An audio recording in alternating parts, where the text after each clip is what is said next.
So இப்ப நேத்து நடந்த நிகழ்வு பத்தி நீங்க பார்க்கும்பொழுது, பத்திரிகையாளர்கள்லாம் நீங்க பார்த்திருக்கீங்க. அவரும் பேசும்பொழுதும், தொண்டர்கள் எல்லாம் பெருசா அவங்க பேசும்பொழுதெல்லாம், கேட்கல, கேட்கல அப்படின்னு கத்தி அதுல நான் பார்த்தேன். பேப்பர் காலங்க பார்த்தேன் செய்தியில. கேட்கல, கேட்கலன்னு சொல்றதை காட்டிலும், நீங்க சரியா திருச்சியில நடந்த வளர்ச்சிய பார்க்கல அப்படின்னு சொல்றத நான் சொல்லுவேன். பீயிங் அ பத்திரிக்கையாளர், பீயிங் அ ஒரு மினிஸ்டர் நம்முடைய ப்ரொஃபஷன் மாறுது. எல்லாமே நம்ம திருச்சிக்காரங்க தான். பல கவர்ன்மெண்ட் நம்ம பார்த்திருக்கோம். ஒரு திருச்சிக்காரர்களாக நம்முடைய கண் முன்பு இருக்கக்கூடிய வளர்ச்சிகளை நாம் பார்த்துக்கிறோம். உதாரணத்துக்கு நம்முடைய மாண்பு நகராட்சி நிர்வாகத்துறை அமைச்சர் அவருடைய டிபார்ட்மெண்ட்டை நீங்க எடுத்துக்கோங்க. கிட்டத்தட்ட 128 கோடி ரூபாய் மதிப்பீட்டுல பேருங்க அண்ணாவுடைய பெயர்ல இருக்கக்கூடிய கனரக வாகனம் சரக்கு முனையத்தை வந்து நம்ம அமைச்சிருக்கோம். கிட்டத்தட்ட பார்த்தீங்கன்னா 38 ஏக்கர்ல அதை அமைச்சிருக்கோம். தந்தை பெரியாருடைய பெயர்ல காய்கறி அங்காடிக்கு பார்த்தீங்கன்னா கிட்டத்தட்ட 236 கோடியில கிட்டத்தட்ட அந்த பகுதியை சார்ந்திருக்கின்ற ஒரு 22 ஏக்கர்ல அதுக்கான அடிக்கல் நாட்டு எங்களுடைய முத்தமிழ் கலைஞருடைய பேர்ல ஒருங்கிணைந்த பேருந்து நிலையம் 408 கோடி ரூபாய் மதிப்பீட்டுல நீங்களே பாராட்டீங்க. கிட்டத்தட்ட இது வந்து ஒரு ஏர்போர்ட் இருக்கிற மாதிரியான ஒரு வசதியோட இன்னைக்கு இருக்கு. எல்லாத்துக்கும் பயனுள்ளதாக இருக்குது. அதை நம்ம கொண்டு வந்திருக்கோம். அதே பஞ்சப்பூர் பக்கத்துல கிட்டத்தட்ட 400 கோடி ரூபாய் மதிப்பீட்டுல வந்து நம்ம டைடல் பார்க்குக்கான நம்ம அடிக்கல் நாட்டு பண்ணியிருக்கோம். அதே மணப்பாறை எடுத்துக்கிட்டீங்கன்னா கிட்டத்தட்ட 1100 ஏக்கர்ல நம்ம சிப்காட் கொண்டு வந்து ஒரு தொழில் புரட்சியை கொண்டு வர வேண்டும். ஜாபிள் போன்றுகின்ற உலகத்துல 4வது மிகப்பெரிய நிறுவனத்தெல்லாம் உள்ள கொண்டு வரதுக்கான அந்த பணியை செஞ்சிருக்கோம். மணப்பாறையில நீண்ட நாள் கோரிக்கையாக இருந்த அரசு கலை மற்றும் கல்லூரி கலைக்கல்லூரியை வந்து அறிவியல் கல்லூரி வந்து நம்ம முழுமையா இங்க கொண்டு வந்திருக்கோம். அதே மணப்பாறை நகராட்சியில 7 கோடி ரூபாய் மதிப்பீட்டுல வார சந்தை காய்கறி சந்தையை நம்ம கொண்டு வந்திருக்கோம். அப்படியே நீங்க எங்களுடைய திருவெம்பூர் தொகுதிக்கு வாங்க. எங்களுடைய திருவெம்பூர் தொகுதியை பொறுத்த வரைக்கும் அங்க இருக்கிற அரசு மாதிரி பள்ளிகள் அந்த விடுதியோட சேர்த்து 56 கோடி ரூபாயில நீங்க கட்டப்பட்டு அதுக்கான பணிகள் தொடங்கி பள்ளிக்கூடங்கள் நடைபெற்றுக் கொண்டிருக்கின்றது. அதே திருவெம்பூர் தொகுதியில 150 கோடி ரூபாய் மதிப்பீட்டுல சர்வதேச ஒலிம்பிக் அகாடமிக்கான பணிகள் ஃபர்ஸ்ட் பேஸ் நடந்துட்டு இருக்கு. சூரியோட ஜல்லிக்கட்டுக்கு பெருசா நம்ம பெருமையா பேசணும். அதுல ஒரு 3 கோடி ரூபாய்க்கு ஜல்லிக்கட்டு அரங்கம் நடக்குது. வருகின்ற பொங்கல்ல அங்க மிகப்பெரிய நம்ம ஜல்லிக்கட்டை நம்ம நடத்த இருக்கோம். ஏன் நம்முடைய திருச்சி கிழக்கு தொகுதிக்கு வாங்க அப்படின்னீங்க. கிட்டத்தட்ட 290 கோடி ரூபாய் மதிப்பீட்டுல ஒரு மிகப்பெரிய நூலகம் பெரிய நம்முடைய பெருந்தலைவர் காமராஜர் பெயர்ல அறிவுசார் மையமாக நகராட்சி நகரப்பகுதி மாநகராட்சி உள்ளுக்குள்ள வருவாங்க.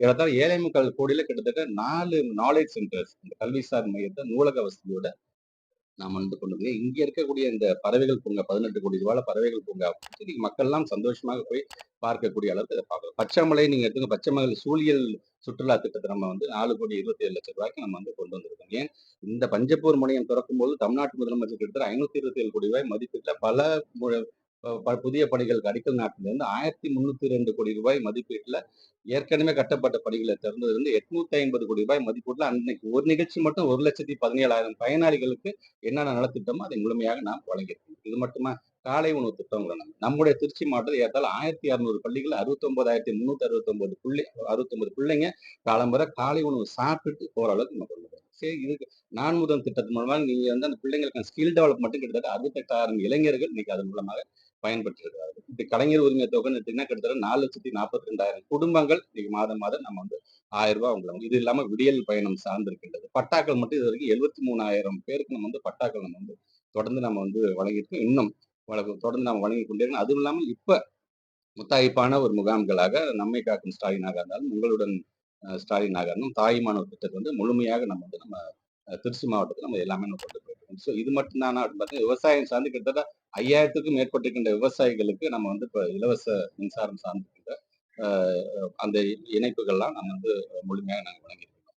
இப்படி நீங்க எடுத்துக்கிட்டீங்கன்னா எல்லா செக்டார்ஸும் நீங்க எடுத்துக்கிட்டீங்கன்னா எல்லா செக்டார்ஸும் நம்ம இப்ப நான் சொல்லியிருக்கிறது கம்மி தான். இந்த 4 வருஷத்துல மோர் தென் 35,000 to 40,000 crores ஒரு முதலீடுகளும் தொடர் பயனாளிகளுக்கான அந்த பயணத்தை திட்டங்களையும் நம்ம தொடர்ந்து நம்ம செஞ்சுட்டு இருக்கோம். நீங்க மருத்துவம் சார்ந்து எடுத்துக்கிட்டீங்கன்னா நம்முடைய ஜிஹெச் வந்து நம்ம எப்படி நம்ம தரம் வைத்திருக்கோம் புதிதாக கொண்டு வந்தது என்ன எத்தனை கிலோமீட்டருக்கு நம்ம வந்து நம்ம ரோடு போட்டிருக்கோம் இப்படி ஒரு அமைச்சர்களாக ஒரு திருச்சி மாவட்டம் என்பது 38 மாவட்டத்துல ஒரு மாவட்டம். ஆனா தமிழ்நாட்டோட முதலமைச்சர் சொல்லும் போதெல்லாம் என்ன தெரியுமா சொல்லுவாங்க திட்டம் வரும்பொழுது நாங்க எப்ப பார்த்தாலும் திருச்சி மாவட்டத்துக்கே போதும் யாராச்சும் சொன்னா கூட திருச்சி ரொம்ப மையப்பகுதி அது ரொம்ப முக்கியமான மாவட்டம் அப்படின்னு நம்முடைய தமிழ்நாட்டு ஏன்னா அவர் 50 ஆண்டு காலம் பொது வாழ்க்கையில் இருந்ததுனால நான் சொல்றேன் நான் அவருக்கு எந்தெந்த மாவட்டம் எவ்வளவு முக்கியத்துவம் வாய்ந்தது அங்கே எது பிரசித்தி பெற்றது என்பதை முழுமையாக அறிந்த காரணத்தினாலதான் இப்ப நான் சொன்னதுங்கிறது ரொம்ப ரொம்ப ரொம்ப கம்மியானது நாங்க செஞ்சதே நான் ஸோ பத்திரிகை துறை நண்பர்கள் நீங்கள் வந்து செய்திகள் வந்து மக்களிடம் கொண்டு செல்கின்றவங்க உங்களுக்கு தெரியாது இல்லை சரி திருச்சி மாவட்டத்தில் எங்கள் கண்ணு முன்னாடி என்னென்ன வளர்ச்சிகளாம் இருக்கின்றது என்னெல்லாம் வரவிருக்கின்றது அப்படிங்கிறது கிட்டத்தட்ட பார்த்தீங்கன்னா ஒரு 2ஆம் தலைநகரத்துக்கான அனைத்து தகுதிகளையும் இப்போ நாங்கள் பெறுகின்ற அளவுக்கு நாங்கள் செஞ்சிருக்கோம் ஸோ கொஞ்சம் சிந்திச்சு பாருங்க கடந்த ஒரு 10 கால ஆட்சி 10 ஆண்டு கால இதுக்கு முன்னாடி இருந்த ஆட்சியில் இப்போ நான் சொல்ற மாதிரியான ஏதாச்சும் ஒரு திட்டங்கள்லாம் கொண்டு வந்திருக்கிறாங்களா ஒரு அறிவியல் கல்லூரிங்கிறது எவ்வளோ முக்கியமானது. மணப்பாறையில நாங்க கொண்டு வந்து இப்ப துறையூர்லயும் அதுக்கான அறிவிப்பும் இன்னைக்கு வந்துருச்சு. ஸோ அட் த மேக்ஸிமம் ஏன் ஏன் டிபார்ட்மெண்ட் எடுத்துக்கோங்க. கிட்டத்தட்ட நம்ம திருச்சி மாவட்டத்தில் மட்டும் பார்த்தீங்கன்னா, பல ஸ்கூல்ஸ் கிட்டத்தட்ட ரூ. 24,78,00,000 மதிப்பீட்டுல புதிய வகுப்பறைகள் கட்டுனது வந்து ஏற்கனவே இருந்த வகுப்பறைகள மெயின்டனன்ஸ் ரிப்பேர் பண்ணது வரைக்கும், அந்த பணத்த நாங்க வந்து ஒதுக்கிட்டு இருந்திருக்கோம். ஒட்டுமொத்தமாக தமிழ்நாட்டுல 20 ஸ்கூல நாங்க வந்து தரம் உயர்த்திருக்கோம். அது middle high school to higher secondary school. அது 2 ஸ்கூல் நம்முடைய திருச்சி மாவட்டத்துக்கு மட்டும் நம்ம குடுத்துருக்கோம். அட் த மேக்ஸிமம் ஒரு 2 அமைச்சர்கள் எங்களால என்னென்ன செய்ய முடியுமோ இந்த 4 1/2 வருஷம், 4 1/4 வருஷத்துல என்னென்ன செய்ய முடியுமோ அது முழுமையா செஞ்சிருக்கோம். எல்லாத்தையுமே செஞ்சுட்டோம்னு சொல்ல முடியாது. இன்னும் அதிகம் செய்ய வேண்டும் என்று நாங்கள் ஆசைப்படுகின்றோம். அதனால கண்டிப்பாக எங்களை பொறுத்தவரைக்கும் அனுபவம் வாய்ந்த ஒரு மூத்த அமைச்சர் இருக்கிறார். புதிய அமைச்சராக நான் இருந்தேன் என்று சொன்னால், அனுபவத்தை பெற்றவனாக இன்னைக்கு அவரோடு இணைந்து திருச்சி மாவட்டத்துடைய வளர்ச்சியில முழுமையாக எங்களுடைய பங்கை நாங்கள் செலுத்திக் கொண்டிருக்கின்றோம். முழுமையாக அவருக்கு யாராச்சும் ஸ்பீச் இன்புட் குடுத்தாலும், ஒவ்வொரு மாவட்டத்துல இதெல்லாம் பண்ணியிருக்கிறாங்க. இதெல்லாம் பண்ணல அப்படின்னு நீங்க சொன்னீங்கன்னா, அது மக்களுக்கு தெரியாம ஒட்டுமொத்தமா நீங்க வந்து எதுவுமே செய்யல, எந்த பிரயோஜனமே இல்ல அப்படிங்கிறத வந்து கண்டிப்பாக அறிவு சார்ந்த மக்கள் அதிகம் இருக்கிற நம்ம திருச்சி மாவட்டத்தில் அதை ஏற்றுக்கொள்ள மாட்டார்கள். எதையும் பகுத்தறிந்து பார்ப்பார்கள் என்ற நம்பிக்கை எங்களுக்கு